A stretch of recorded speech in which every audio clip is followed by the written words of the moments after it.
She is the worst. Road 96 is full of interesting characters that make your dangerous road trip across Petria surprisingly cozy, which is a funny contrast.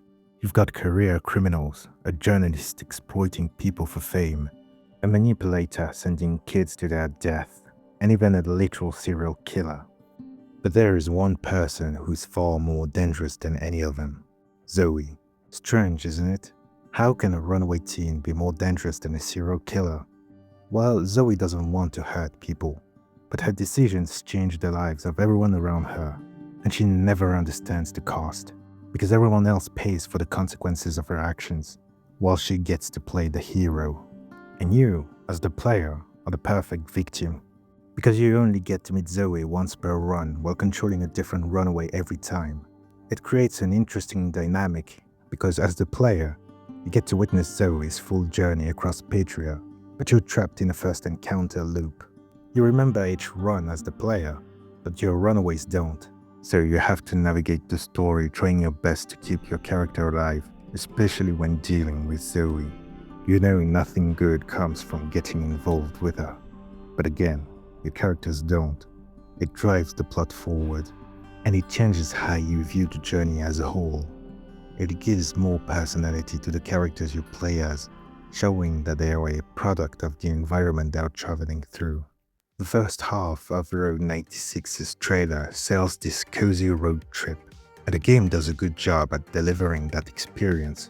Each run involves a different runaway teen trying to escape the tyrannical country of Petria. The journey across the country is one of endless highways, long stretches of road cutting through open desert landscapes. It's one of dirty motels and gas stations, with beautiful big skies and stunning sunsets. But life on the road is full of corrupted cops, opportunists, and serial killers, so runaways know they have to rely on one another to make their way to the border, the last barrier before freedom. And it is this sense of solidarity that Zoe takes full advantage of during her own journey to the border, something you have almost no control over. The first time you meet Zoe, you find yourself at the Night Skies campground, after a long and suffocating experience in the scorching desert. The place feels almost refreshing with its aging RVs and trailers gathered around a dusty clearing. Strings of faded lights push back the darkness that swallows the desert beneath an enormous sky scattered with stars. The cool air replaces the day's heat and carries the scent of dry earth and distant sagebrush. The place feels like a haven for weary travelers who have nowhere else to be. It offers you your first moment of respite. The night is young, some are enjoying the comfort of their trailer, others a quiet moment of peace, far away from the buzz of corruption and submission. It is in that quiet refuge that you meet Zoe, a teenage girl who's being accused of being a thief. That was red flag number 1, but I completely ignored it. It foreshadowed her long and destructive journey. And unfortunately, it's not the only one. During that same night, Zoe immediately showed the type of person she was, someone who rarely stopped to think about how her actions affected others. Waking up someone to play loud music at 3 in the morning isn't just immaturity, it's a lack of consideration for the people living in the camp and for you. If you ask Zoe what her dad's job is, she reveals he works for the government. She quickly brushes it off, but it gives a massive insight into her background and the behavior and actions you will have to expect from her. Zoe never had to face the struggles that most people in Patria experience. Her actions, mindset, and words all hint at a sheltered life. She fails to understand the gravity of consequences because she was raised in a household that tramples on people and never takes accountability.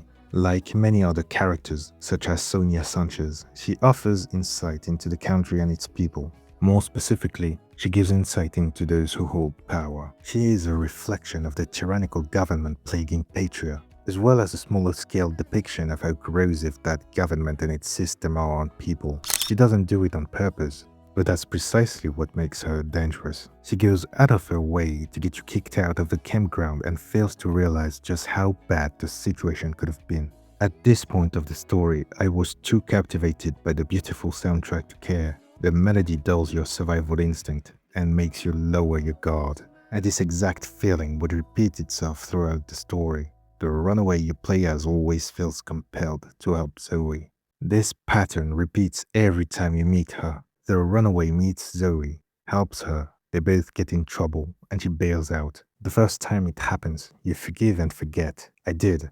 But then I realized she survives every disaster because someone else pays the bill. I was the one paying the bill while Zoe walked away from the restaurant full and carefree. From her perspective, she's fresh out of her golden cage. Being the Minister of War's daughter, she benefits from a safety net that most people don't have. She never had to fend for herself, nor suffer in the same way. So she can't relate to other runaways.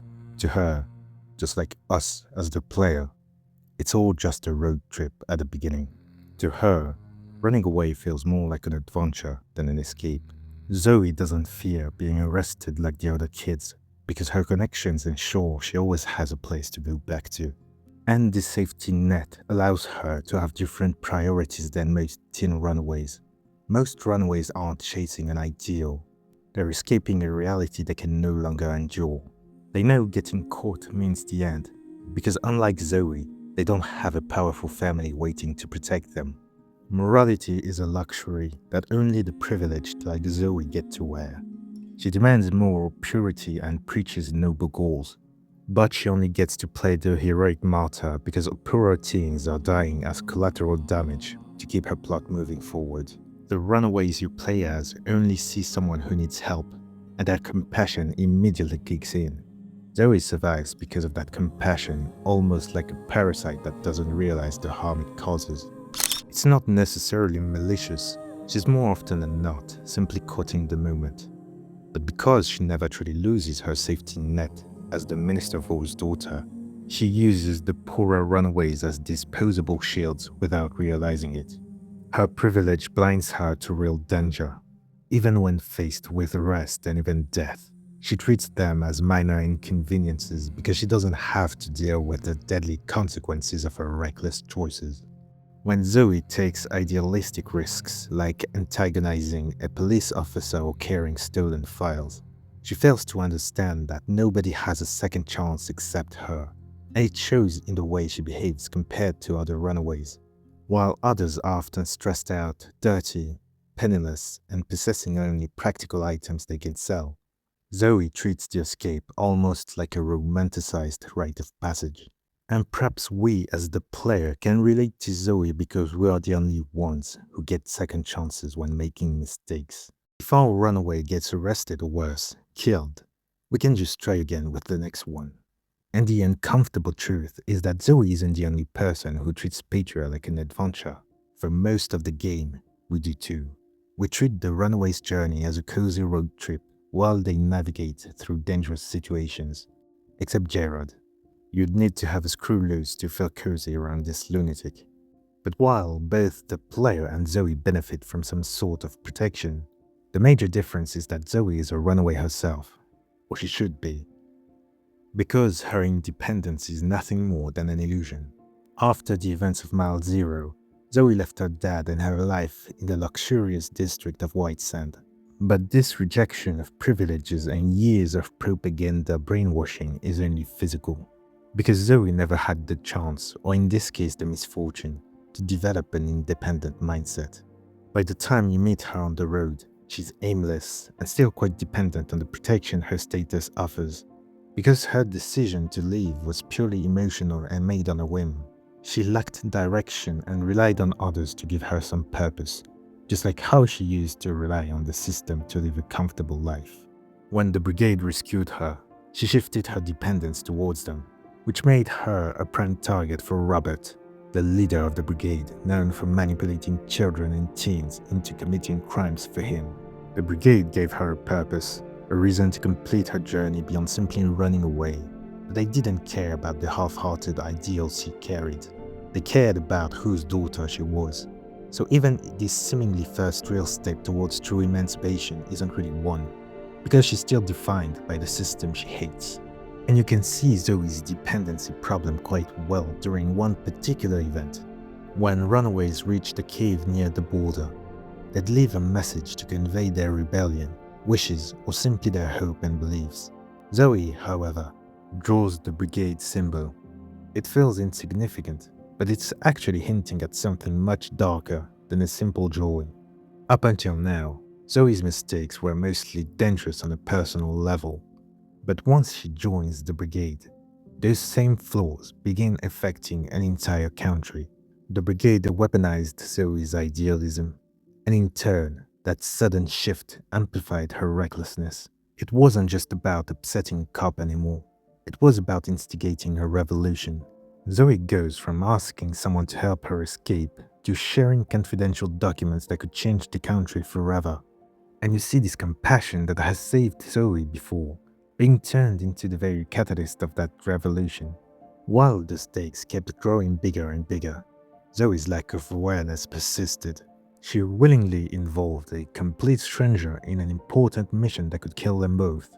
However, this time, Zoe was a bit more reluctant to involve a fellow runaway, and for good reasons. During the escape, if she trips and you choose to save her, she once again claims the life of an innocent teen. But where it gets more interesting is if you are the one falling behind. If you ask her to save you, she ends up being the one sacrificing her life so you can escape. She ends up being the compassionate runaway. She started off as a sheltered girl who couldn't understand others' pain and their fears because she had never been forced to understand hardship herself. But her journey across Patria gave her the experience she needed to learn compassion. And unfortunately, she ended up paying the price for finally understanding what it means to be a runaway in Patria. That's what makes Zoe so dangerous. She genuinely believes she's doing the right thing, but always places the burden of those right decisions on complete strangers. And the moment she learned to value others' lives, she became a danger to herself. And it's quite funny because you meet a lot of dangerous people on the road. Jared's short temper will make him kill anyone who upsets him, regardless of their age. Stan and Mitch show pride in their acts of burglary. Sonya shamelessly exploits people to spread propaganda. Robert manipulates children into sacrificing their lives for his selfish goals. And yet, you have more chances of surviving around them than around Zoe because with them, you at least know what to expect. Zoe doesn't give you that chance.